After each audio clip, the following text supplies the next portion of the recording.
Hello বন্ধুরা, চলে এলাম এমএসটি টিউটোরিয়াল আরও একটি ভিডিও নিয়ে। তো দেখতে পাচ্ছ আমাদের S3 মাল এখন আমরা লঞ্চ করিনি। তো এখন আমরা ম্যাগনেট বা মোটরটা কি খারাপ হয়েছে, মোটরটা হঠাৎ গায়ে চলছিল, ঘর করে আওয়াজ হচ্ছে, তো সেইখানে চলছে না। আমরা সবার আগে মোটরের সেন্সার বোর্ডটা নতুন ডিভাইস দিয়ে আগে চেক করব।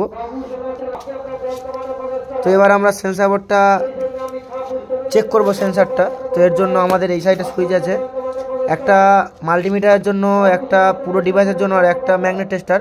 এটা হলো মাল্টিমিটার, ভোল্টমিটার, ভোল্ট মাপার জন্য এই দুটো ক্লিপ দেওয়া থাকবে।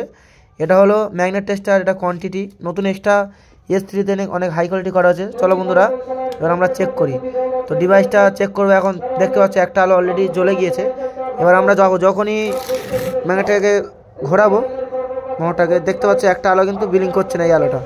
তার মানে আমাদের মোটরের সেন্সার বোর্ডটা খারাপ। চলো আমরা মোটরের সেন্সার বোর্ডটা লাগিয়ে মোটরটাকে চালু করি।